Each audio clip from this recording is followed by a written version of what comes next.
Dibungkus daun, ditaburi sagu, lalu alat elektronik dan alas kaki.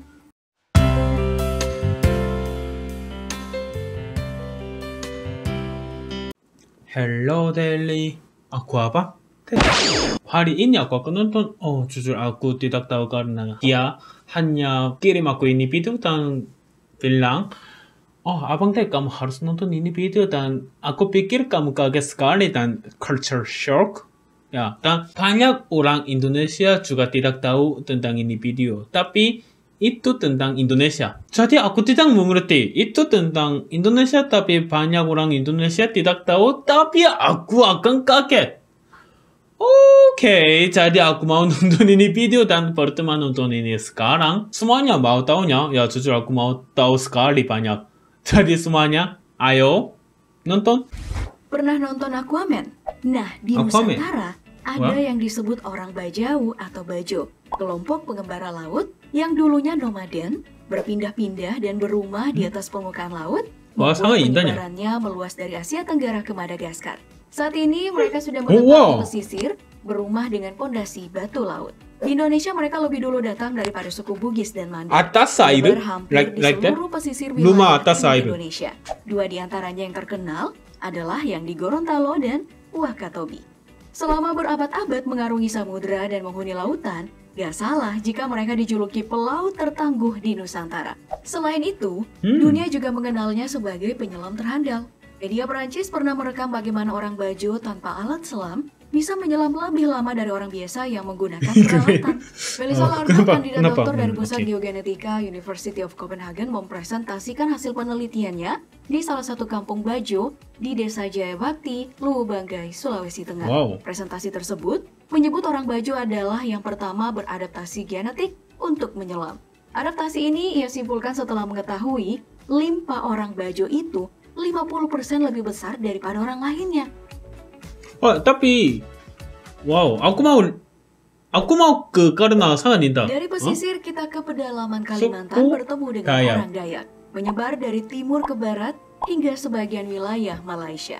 Meskipun begitu, mereka semua masih memiliki ciri budaya yang sama, yakni rumah panjang, tembikar, tarian, dan sistem produksi perladangan serta pandangannya terhadap alam. Ini sangat indahnya. Dayak ahlinya di medan pertempuran, mereka ini sangat tangguh. Ada dua senjata khas mereka. Dari jarak jauh mereka meniupkan sumpit beracun. Dan untuk serangan jarak dekat, orang Dayak menggunakan mandau, sejenis parang berukir yang konon bisa terbang oleh mantra kuno. Dan jika ada korban, hanya si kerei atau dukunlah yang bisa mengobatinya. Di zaman kolonial, keahlian mereka dianggap tidak masuk akal, hingga dipercaya menggunakan bantuan pasukan hantu. Tidak menggunakan mesin, tapi dengan kayu, metode handpo atau hand tapping. Tintanya dibuat dari butiran asap lampu pelita atau arang daman. Wah, aneh sekali. Wow. Kalimantan hanya untuk ditato. Wow. Di Pulau Jawa yang dikenal sangat berkembang, ada juga nih kelompok yang masih menjaga ajaran lama. Mereka adalah orang Badui atau yang lebih suka disebut Urang Kanekes yang mengacu pada nama wilayahnya, Desa Kanekes, tepat di kaki Pegunungan Kendeng, Lebak, Banten, Jawa Barat. Orang Badui menganut agama Sunda Wiwitan dengan dua pandangan utama, yakni membahayakan orang lain dan diri sendiri. Mereka mewujudkannya dalam banyak aturan, seperti tidak mengubah kontur lahan bagi ladang dan rumah, dan tidak menggunakan bajak, pupuk, dan melarang panen 2 kali, serta tidak menggunakan kendaraan, alat elektronik, dan alas kaki. Pakaian modern juga dilarang. Mereka menggunakan kain tenun atau jahitan sendiri berwarna putih atau hitam. Yang masih memegang aturan disebut Baduy Dalam, yang berada di kampung bagian dalam. Yang melanggar aturan akan keluar kampung, mendiami wilayah sekeliling kampung Baduy Dalam, dan biasanya mengenakan pakaian berwarna biru atau hitam. Orang Baduy dikenal ketat dalam menjaga kampung. Hingga sekarang kunjungan luar negeri pun dilarang.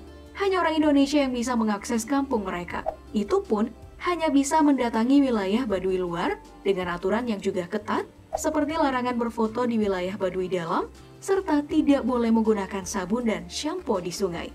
Seiring banyaknya orang Baduy yang keluar kampung, mereka akhirnya dikenal dunia luar, baik di Indonesia dan cukup populer di dunia. South China Morning Post dan EFE in English pernah memuat potret Baduy luar. Yang membuat mereka disegani hingga ke luar negeri adalah cara hidupnya yang bersahaja. Dianggap sebagai salah satu komunitas yang bertahan menjaga kampungnya, lingkungannya, ajaran-ajaran kesederhanaannya di tengah gempuran modernitas. Tabu-tabu seperti bersekolah formal dan berteknologi adalah poin penting mengapa mereka dianggap istimewa oleh dunia. Makan apanya? Di Papua, dari semua suku yang ada, Suku kita nggak asing Asmat. lagi dengan orang Asmat. Suku terbesar di Papua yang tersebar di sekitar pesisir laut Arafuru ke pegunungan Jayawijaya. Sebagian besar masih berburu di hutan atau laut dan sebagian Wow. berkebun. Orang-orang Asmat juga masih memegang ajaran tua. Mereka percaya bahwa dirinya bagian dari alam, makanya ia sangat merawat lingkungannya. Beberapa masih tinggal di rumah pohon dan makanan pokok mereka adalah sagu. Tapi yang jadi favorit adalah ulat sagu. Dibungkus daun, ditaburi sagu, lalu dibakar. No. Siap dia disantap. Orang Asmat terkenal dengan ukirannya dan jago dalam berdandan. Wow, tapi Yang membuat oh Asmat my gosh. disegani adalah ritual lamanya, yakni praktik kanibalisme alias memakan musuh dalam peperangan. Oh. Tapi kabarnya sih udah hilang. Tidak sakit? Oh, aku pikir sakit sekali. Sebelum masa pencerahan, santet, ilmu hitam atau penyihir memang dipercayai keberadaannya. Dan Banyuwangi lah yang disebut sebagai kota santet. Ini karena penduduk tertua mereka, Osing atau Using, populer dengan kepercayaan mistisnya. Dalam hal ini adalah santet. Santet ada macamnya.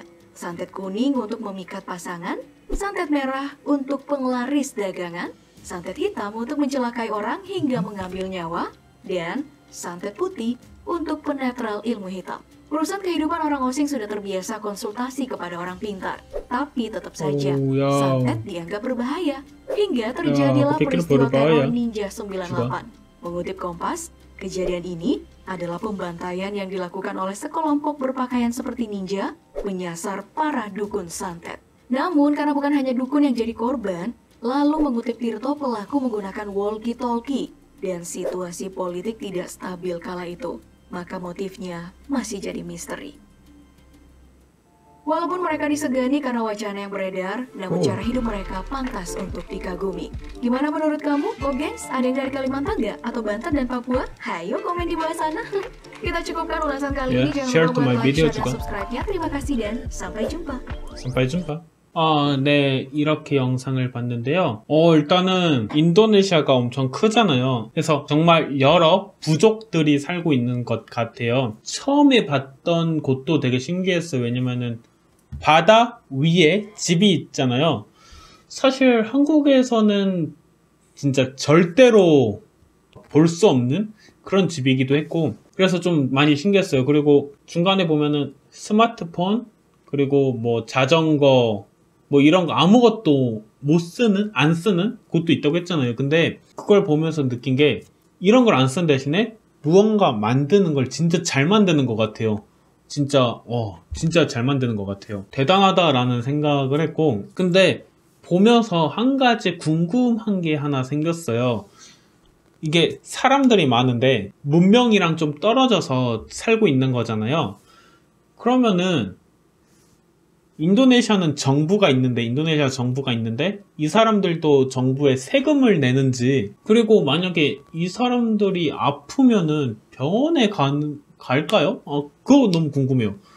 병원에 가서 치료를 받는 건지 아니면은 뭐 그냥 자기들끼리 알아서 이렇게 치료를 하는 건지, 그것도 좀 궁금하고, 혹시 이 부분에 대해서 아시는 분이 있다면 꼭 저한테 알려주셨으면 감사할 것 같아요. 진짜 너무 궁금해요. 그리고 저 같은 사람도 이 사람들 만나고 싶어서 가도 괜찮은 건지, 만날 수 있는 건지, 그런 것도 좀 궁금하고, 만약에 만날 수 있다면 기회가 된다면 한번 가서 한번 이렇게 직접 한번 봐보고 싶어요. 네, 좋은 영상 추천해 주셔서 감사하고요. 다음에 제가 봤으면 하는 영상이 있다면 꼭 링크 남겨주세요. 구독과 좋아요, 알람 설정 많이 부탁드려요. 아방 되었습니다. 찐따델리. Suninsulah salah buka misu cuma Sabtu Minggu hari ini kemarin besok lusa.